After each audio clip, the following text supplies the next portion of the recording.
What's up, everybody? Chris Floke here, Chris Floke Podcast, episode number 80. Can't believe I put out 80 of these bad boys. Anybody that's been listening from the beginning, thank you. New fans, especially thank you. Feel free to share this stuff, man. Try to get the word out, because what I'm trying to do personally here is to try to get a lot of these conversations I have here at the gym with people, questions they ask, parents asking questions, books I'm reading, whatever it may be, right? All of these things here that we talk about here in the gym, I try to share with everybody. I try to put those words out there in this space and let them kind of circulate a little bit and let it mature, let it kind of maybe turn into something. Maybe it simmers into a new idea, a new thought. Somebody gives me some feedback. And at the end of the day here too, I'm preparing these things. I'm reviewing some notes and this and that. And it's a big learning, a great way for me to learn, honestly, and to try to reinforce some things, because sometimes I need to get things beaten down in my head. So it kind of just brings up the importance of repetition. And, you hear this sales thing where like people need to hear something maybe 7 times or 9 times. I don't remember what it is, or maybe it's 13 times, whatever it is, right? They need to hear it over and over again, maybe coming from different angles. So when I kind of put this podcast together, I try to read it, write about it, think about it, talk with people about it, and eventually maybe these great ideas get hammered into my head, or you put them out there and sometimes people are just like, I don't know about that. So that's kind of been a good way for me to kind of grow, and I am glad that I've been able to get some good feedback and have you guys kind of along the way as I try to grow and develop some new thoughts here and try to just be a better coach. Speaking of letting things kind of simmer, I like to take the slow cook approach. Now we're going to be diving into the Q&A a little bit, and if it's a kid that's like 10, if it's an adult, if it's somebody that had this incredibly active lifestyle growing up, and then maybe stopped working out, had a few kids, and now pushing 40, they're trying to get back in the game, right? So let's say you're that individual here, and I had this talk maybe a week or two ago where somebody just, somebody was a gymnast their whole life, then they played college soccer, right? So you have this person that had like a lifelong fitness habit, a regimented training plan, always working towards something. Then what happens? You have some kids, like I said, life happens, you start working, this, that, you start to cut back on things, right? What may be viewed as, not to me, but maybe viewed by some as non-essential items. And some of that stuff is physical activity, right? Who wants to rationalize going to the gym, doing a 30-minute workout, driving 20 minutes, driving there, 20 minutes back? That's over an hour. You got kids at home. You've got mouths to feed. You got work. You got money to be made. A lot of times that stuff gets cut. So now we're at this position here where you're around 40 years old and they're trying to get active because you're like, crap, why did I do this to myself? 10 years of inactivity is, might take you that long and then some, just to try to get back at it. You for every pound that you gain, it sometimes takes a month to take that pound off, right? It just takes work. It's easy to put it on, but it's a lot harder to take it off. So as this individual was coming in there, they're training for a 5K, kind of like couch to 5K approach, and they got incredibly sore after the first strength training session. And, you try to dial it back a little bit. The person's in here, they're gung-ho. They had this life of, the first 10, 20 years of their life, they were just hammering, being an athlete, working hard, no pain, no gain, probably mantra. And when you first get back into strength training and doing stuff like that, if you have that approach, you're probably going to get incredibly sore, which is what happened to her. And you try to dial it back a little bit like that, but you have some enthusiastic energy that you have to kind of find some balance there. You don't want the person to just go all in and they're going to be crippled, because their muscles are sore and their back hurts for like 5 days, right? So you got to kind of tone them back a little bit, but you don't want to try to cut back on their energy level, right? So you got to maybe find some things, think about some things. Hey, we could do some upper body stuff that seems to be able to handle more endurance-based things like, the rope waves or curl and a press. The legs, I don't know if it's a fast twitch muscles. It's like those big, large muscle groups in the legs. Those things get sore, and they get sore for a while. So when you're getting started, try to keep that in mind. Maybe take it easy on the legs, get the upper body pumping a little bit like that, and then walk away. See how you feel the next day. If you're sore, you did too much, okay? Especially, that lower body soreness lingers, like I already mentioned, right? So let's say you did 3 sets of 12 squats. Maybe you do 3 sets of 10 next time, or maybe you do 2 sets of 12, or maybe you just do 1 set of 12 twice that week, or you still get your 3 sets in, but you do it on a Monday, Wednesday, Friday. 1 set of 12, 1 set of 12, 1 set of 12. Now you're spacing those 3 sets out over the course of a week. That's one option. Option number 2, just do 1 round of everything when you first get in there, because if your goal is to run a 5K, which is what we're going to circle back to now, the goal was to run a 5K, but they were so sore, their muscles were so sore that they couldn't run. And not only well, they could run, right? But it wasn't at an optimal level. Their legs felt heavy. They just felt like absolute crap, right? So, when you talk about this stuff here, you got to be mindful when you start. Strength training stuff, your lower body's going to get sore. Maybe you do one set of everything, one for the front, one for the back. Try to do that. If you feel fine the next day, maybe you do it again. If you're sore a little bit, put a day in between. You try to add your volume up over the course of the week instead of just hitting 3 or 4 sets on one day, right? Do 3 or 4 sets over the course of the week. Next week, maybe you could do 2 sets on a day, right? Slow cook it, man. Take your time getting back into it. It took you 10 years to get out of shape. It might take you 10 years to get, not 10 years, that sounds terrible. It might take you 10 months to start feeling good about your physical fitness, right? So that's one part of it. Second part of it is if you are running, we got to track the volume that you're doing on the road, and whatever plan you're following, make sure it takes into account that you're doing strength training. If it's just a runner's guide to a 5K where they got you running 3 days a week, and on those other days they're supposed to be off days, that's not the plan that you should be following. You should be following a plan that has you strength training, say, twice a week, right? Or maybe you have to cut that 3rd day of running out because of that volume that you're doing in the training gym. Every step that you take when you're out there running, all of that pounding, all of those, low repetitive motions that you're doing, that adds up. So everything that you do in the gym adds up as well. So if you start putting that stuff together, you might have this 10% rule where it's like you might only add 10% on each. Your volume shouldn't really exceed 10% each week. So, if let's just say your numbers at, let's say you run 1 mile, you shouldn't really, this is going to be a terrible example here. Your next time you run, it should be 1.1, right? You shouldn't take 1.2 miles. You should just keep you should incrementally add volume to your training.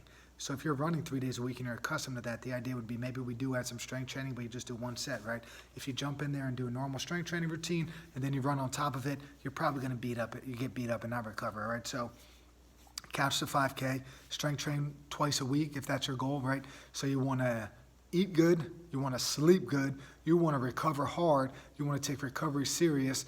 If your muscles are sore, listen to that. Don't just keep pounding and do muscle damage on top of that, because we got to remember, sore muscles are damaged muscles, right? They haven't had an opportunity to recover and regrow, or not regrow, but just to recover and get back to where they were, almost the baseline, and hopefully will exceed your baseline. That's where growth happens, right? Where you improve.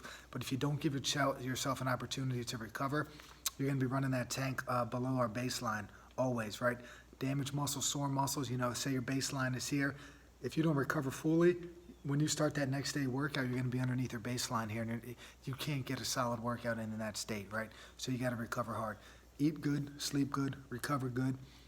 Add volume incrementally, whether it's running or strength training. If you decide you want to add strength training to your 3-day-a-week running plan, all right, you might have to cut a run out for a week, and that's going to be okay, all right? Add a day or 2 of strength training, see how your body's feeling.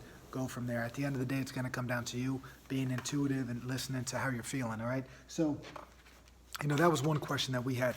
Another question that came up here is one of the kids that we're coaching has this SI joint issue, and this is a kid that's important to our team. I mean, everybody is, right? But, this kid is a solid player for us, and he's going to be a starter, and we have, expectations for him because he has some ability, right? Sometimes kids are just given more ability than others, and those that have these abilities are going to be required to kind of showcase their abilities and play at a high level. The kid's got this SI joint. I think it happened, he kind of fell hard on his tailbone, something like that, compression type SI joint issue. So it's like, what do you do for that? Personally, I think, he's saying his back hurts, right? It's like some muscles that are there. I think, in my opinion, that muscle tightness is there to protect that SI joint. So those muscles are tight and tense because they don't want any kind of crazy movement going on at that joint. They're actually protecting. So it's not that, so it might feel like you have pain in that tight muscle, but the tight muscle is not the pain side. It's probably going to be above or below it, right? So in this case, my thoughts are this: that low back, that lumbar spine, some of those muscles, those erectors to the right of the spine, those muscles are super tight because it's protecting that SI joint, all right? So it doesn't get further injury.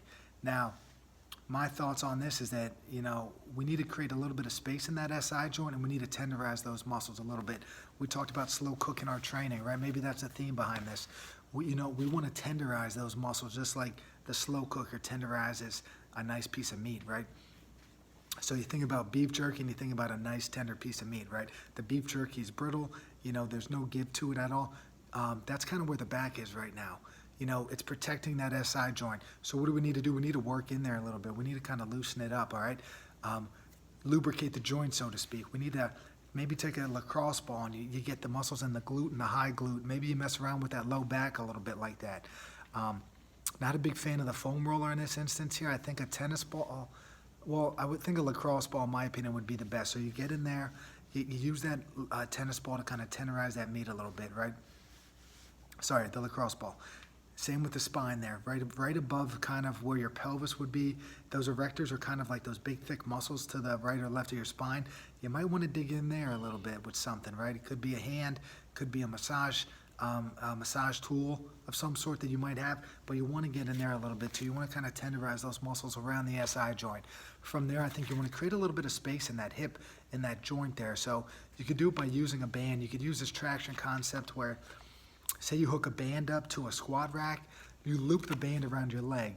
And because you have the band anchored to the squat rack, depending on where you stand and the tension in the band, it's going to create some space in that hip socket. Say you're here and this is your hip going in, right? Let's say you have the band coming this way. So now it's going to pull, the band is pulling a little bit out like this. It's creating a little bit of space in there. So after you tenderize the muscle, you want to create a little bit of space in there with the banded distraction, right? It's kind of like traction. Remember that. Traction, right? It's going to create a little space, and then from there you could stretch that muscle out a little bit more. I don't think you should actively just go, I'm going to stretch my hamstrings and think that the SI joint is going to heal, because that SI joint and the protective mechanisms that your body's doing, it's like keeping it locked in there tight. So you could stretch that hamstring out, but it's not changing anything here. It's just gonna attack a hamstring, right? You want to tenderize those muscles so that you can create a little bit of space so that you can hopefully get into a better stretch there and try to let this thing heal a little bit, right? So that was my thought. What do you do for the SI joint? Tenderize the surrounding muscles, use some bands, use some traction methods here, create a little bit of space in that hip joint, so to speak here, kind of in an external rotation at the hip. Create a little bit of space in there and try to stretch that, try to move through some different ranges of motion, so to speak, at the hip, okay? Create some space, tenderize the muscles, create space, stretch, rest, do whatever you got to do, okay, to feel a little bit better. The other question that was brought up was like, what happened to physical education classes? You talk to gym teachers right now, and you have one or two models, I think. You have the guy or girl that is all about introducing games. So they're playing badminton, they're playing dodgeball, pickleball, kickball, whatever it may be, right? And then the other end of it is like, hey, we're going to put heart rate monitors on and we're going to learn how to do this and that, right? So you have one that's using gadgets, and then you have one that's teaching games. But it's like, what teaches basic human movement? As like a physical educator, teaching human movement is the key, right? You think about a term that I just came across called movement socialization. I have a 3-year-old, right? That's been documented. I probably talk about her every week. The idea behind socialization is to put her in different circumstances, put her in different environments, have her communicate with people in those environments so that she could get more comfortable. She can improve her communication skill set, so to speak, because she has a lot more experiences. Because of these greater experiences, she's going to be able to talk and communicate with people better. You take that same concept, that same approach to movement. You put kids, like this is what I don't think is happening in PE, physical education enough, is that you put kids on the ground crawling around. You have them jump, you have them run up a hill, you have them jump rope, you have them skip backwards, you have them run backwards, you have them shuffle sideways, you have them jump sideways, you have them doing things where their legs cross like a karaoke, you have them just learning how to climb possibly, right? Some schools have climbing walls, you have that, you have ropes maybe to climb. You have running, jumping, skipping, throwing, all of this stuff, right? All of these components are kind of mixed into sports, but I think that we're missing that first level, right? The first level is to try to expand that skill set. And I think these PE schools, these physical education programs should try to expand the kids' movements, right? You should try to socialize these kids to be comfortable in all these different environments, on the ground, on your feet, falling over, getting up, starting on your belly, get to your feet, rolling over, stand up and sprint. These type of things, right? Get them moving in all these different planes of motion. You have this thing called the vestibular system that involves like when you lose your brain a little bit, you lose your balance, proprioception type stuff, right? You got to get on the ground. You got to get them doing rolls. You got to get them doing some tumbling. You got to try to just introduce them to a wide variety of things, and it's going to help them excel when you do go and introduce these things like, tennis or pickleball or kickball, whatever it may be, right? So we need to kind of teach the movements, right? that elementary level, 8 years, anywhere from that 8 to, 12, 13, 13 range, right? Let's introduce these skill sets. Let's try to expand these kids, turn them into athletes, get them to be able to do everything and anything and everything that you want them to do. And then from there, you could kind of maybe start teaching some sports, right? That's what I think's happening. I couldn't believe, you hear some of these stories from some people, and what they did in gym class sounds pretty awesome. Like they were wrestling, like literally wrestling, like was a sport that they learned, right? Hey, let's go up to the wrestling room and learn how to wrestle. That ain't happening these days, I'll tell you that, man. I even worry about, and I fall victim to that too, like these kids that I coach in football, I'm like, man, we should probably do some sort of wrestling training. And I never do, because I'm like, man, if a kid gets hurt wrestling because he doesn't know how to wrestle. I was in high school, and one of our javelin throwers, the best kid, man, he was 2 kids that didn't know how to wrestle, screwing around, gets tripped up, bam, dislocated elbow on his non-throwing arm. But still, man, a dislocated elbow is gruesome. I was like, whoa, ran barefoot, no shoes on, because we were in the wrestling room. I took off to go get the athletic trainer. They came up and got this thing situated. But man, maybe that's why I'm like still haunted from that thing there, where you got 2 kids that don't know what they're doing, wrestling and grappling. But anyway, maybe you don't have to physically have these guys fighting and taking the stuff to the ground, but sumo style, pushing guys in, try to push them out of a space, things like that. It really teaches them to anchor in there and kind of be tough and be strong. I think that's important. I think that applies to, all sports, all right?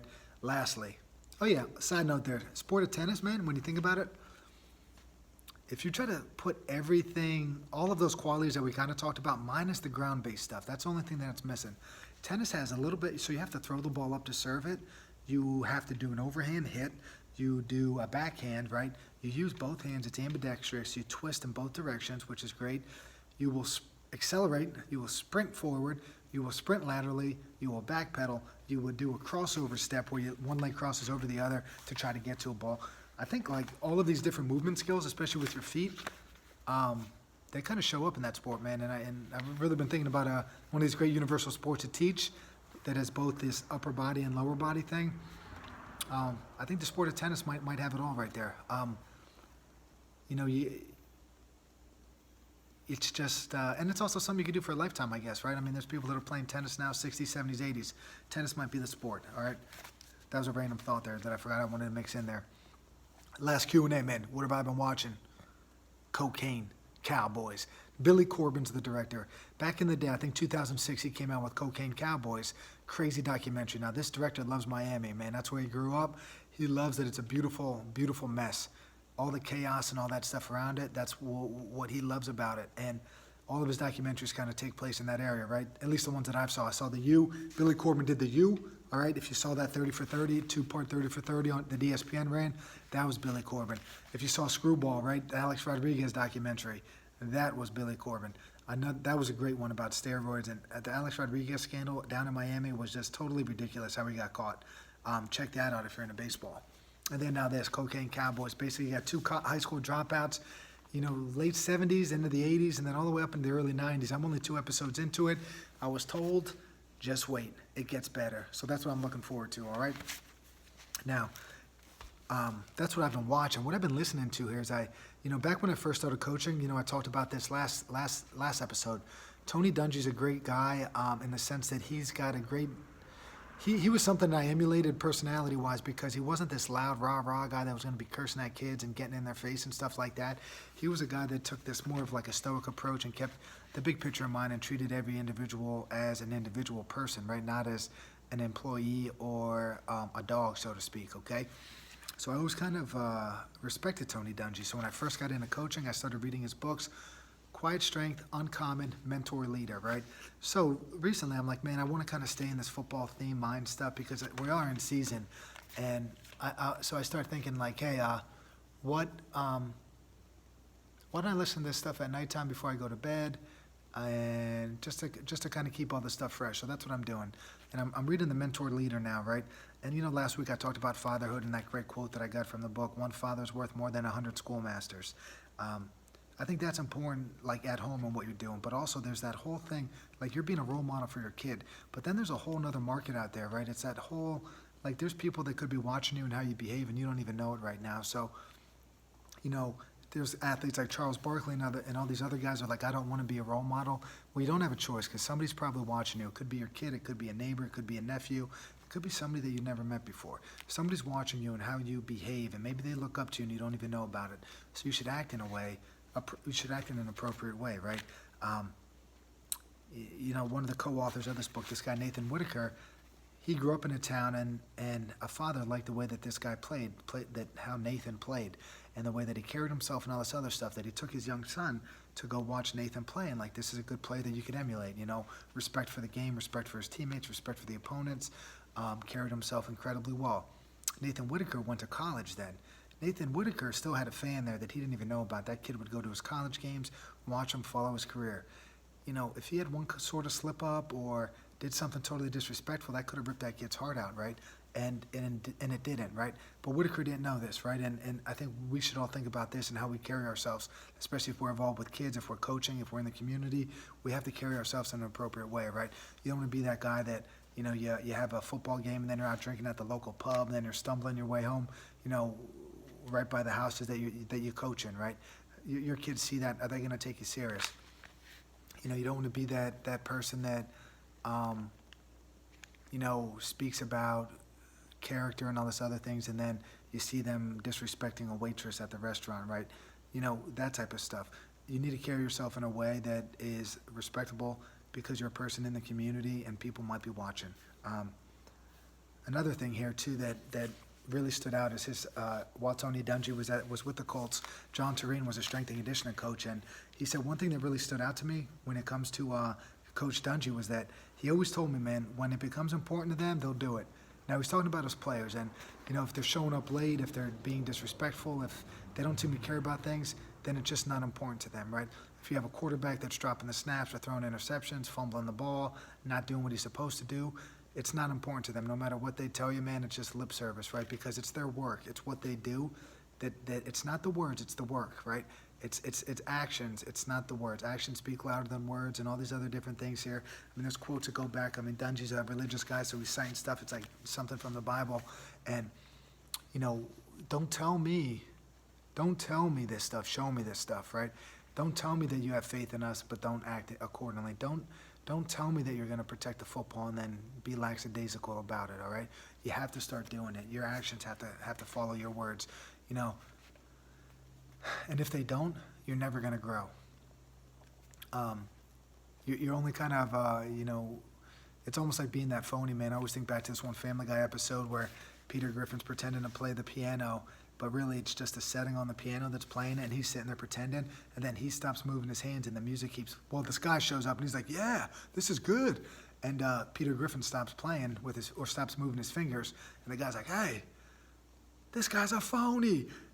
He's a big, fat phony. So the whole episode, man, this guy is just randomly showing up. He's spray painting phony on the Griffin's car. You don't want to be that person, right? You don't want to be that phony, man. People are out there watching you, like I talked about before. People in the community see what's going on there. You want to preach character. You want to preach how much you love your family, but then you're out there cheating on your wife, right? You're a phony. If you say that, you know, you're going to do X, Y, and Z, and you're going to take care of your teammates, but yet you treat them like crap, you know, you're being a phony, okay? If you are going to say, I'm going to start, I'm super strict with my diet, I have great discipline, and then meanwhile you're drinking beers and eating pizza, you're a phony, right? So these are things that we need to be careful with, right? Don't be a phony. Think about that Peter Griffin episode, and if that doesn't sink in for you, man, you should YouTube that. It's pretty funny. That one always comes to mind. I used to watch Family Guy for some reason back in the day. Well, I know why. It was funny. I find stupid things funny. And that show was beyond stupid, and I always got good humor out of that. But Peter Griffin, phony. And, you know, if that doesn't bring in, if you watch that YouTube clip and you're just like, man, doesn't do it for me. Think about Honest Abe, right? The greatest man. Now, he's not the greatest president of all time, but he was a good one. He said this, you have to do your own growing no matter how tall your grandfather was. At the end of the day, man, anytime you're looking for behavior change, you're trying to improve yourself, it's not the words that do it, it's the actions. And, you know, your grandfather could have been the greatest man in the world, right? But that doesn't matter because it doesn't matter because it's you. It's you that are gonna that has to make these decisions day in and day out to become a better person, a better teammate, a better family man, a better player. And that's all you could ask for, right? You know, we could be there for somebody always. Say somebody wants to start working out, and we could just be there for them and try to encourage them and do whatever. But if you want lasting change to occur, it's got to come from them, right? So you got to kind of nudge them in that right direction. You got to kind of be there. Remember that slow cook process, right? They might not jump in tomorrow like others would, but you got to be there for them no matter what. You just got to keep encouraging them so that the day comes that they do come to you, you'll be ready to go. It might be a day, it might be a week, it might be 10 years, but you always got to be there for them, all right? Because when they're ready to make change, you want to be there to support, always.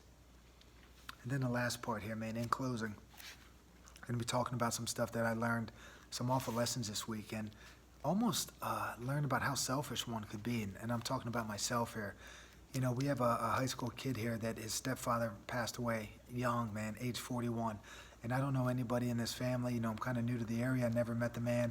But I was like, I'm going to go there for this kid because he's a great kid. And, you know, he's been super stoic at practice. I mean, I took our daughter to practice one day, and he's making faces and waving at her and being goofy. And Emmy's smirking. And I'm just like, man, this kid is just a good kid, period. And I felt so bad that, you know, he lost his stepfather, a guy that was pretty involved in the community. And so I'm like, you know what, we got to go to the viewing. The team was going, but I couldn't go then because Emmy had to get picked up from preschool. So I said, I'm going by myself, right? And I don't know what it is, man. Maybe it was the way that maybe I didn't have those socialization lessons growing up, right? Because, man, I used to be like super nervous and afraid to like go to the bank teller and talk to them about stuff, or to make a phone call, or check out at a grocery store and have to answer questions from people, man, or go ask for a refund on something. Like those things were definitely free to me. Now, as a 35-year-old, I'm like freaking out about going to a viewing, and I'm just like, you selfish SOB. You know, this kid lost his stepfather, and you're thinking about how socially challenging it's going to be for you. Get over it and just go and tell everybody that you're sorry what happened, because you are, and just tell them the truth, man. There's never right words for these viewings, right? There's never a right word you could tell a family. I know there's wrong words you could say, right? There's definitely wrong words, but when it comes to just saying right words, just try to be there for them, give a hug if they need it, give a handshake if that's what they need, or just listen, right? I mean, that's all you could do. And on that same line here, man, I think back to, I was talking to somebody on that Friday, like, boy, I don't know what's going on here. I was like, well, I don't know what to say. I don't know what to do. I'm just going to go. And then I talked to him, and I was like, hey, I know what not to do, and that is this. It's to talk about your own experiences, right? Where it's like, if you go there and it becomes so quiet that you don't know what to say, you know, you bring up the time that, oh, man, you know, I lost my brother, I lost my mother, I lost my aunt. Meanwhile, that person doesn't care, all right? Because they just lost somebody in their family, that they don't really need to hear about your loss in the past. What they need is just to know that you're there for them, and that's it. And that's all you should do, in my opinion. So keep that in mind. And then in addition to that, man, you know, you talk about coaching and being a role model. Another kid on our team just lost the man that raised him. His grandfather passed away. The poor guy had to give CPR to his own grandfather, and his grandfather didn't make it. And, you know, to go through that as an 18-year-old boy, young man, we should say, that's going to have probably lasting effects on him. And this has been an interesting season for us. And, you know, these things, man, you don't really think about this part of coaching, you know, when you first get into it. But, you know, these kids are coming to you. I mean, the kid called our head coach right after the fact because he didn't know who the heck to call, right? And that's your role as a coach, man, is to be there and to show support and just to be that guy to go to, man. This kid, his grandfather was still in the home, no longer alive, and he just didn't know what to do. And he called his head coach and was just like, Coach, and just went on and just wanted to talk. And all the head coach did was listen, and then that was it, right? And I think that's all you can do is just to listen and to show support and be there for them no matter what, right? Now these two young men lost role models in their life, and, you know, we got to be there as teammates and coaches and whatever it may be to kind of be there and lift them up and to lead by example. All this stuff always just comes back to that, right? Being a good role model, being a good person, and showing these kids the way to go, right? I guess that's what coaching's all about, and that's all we can do, right? Is to never stop learning, never stop trying to be better, and never stop caring. So hope you guys like this episode, man. Podcast episode 80. We got 20 more to get through by the end of the year. We're running out of time. Be on the lookout for more episodes. We're on Spotify, Google, Stitcher, all that stuff, Apple. We got the YouTube video going right now. So hope you guys like this one, man. Condolences to those families that have been affected. these moments, man, they always kind of rip at my heart, man, and I can't do death well, and I don't know if I ever will. So, condolences to those guys, and we got your back, guys. Peace, everybody.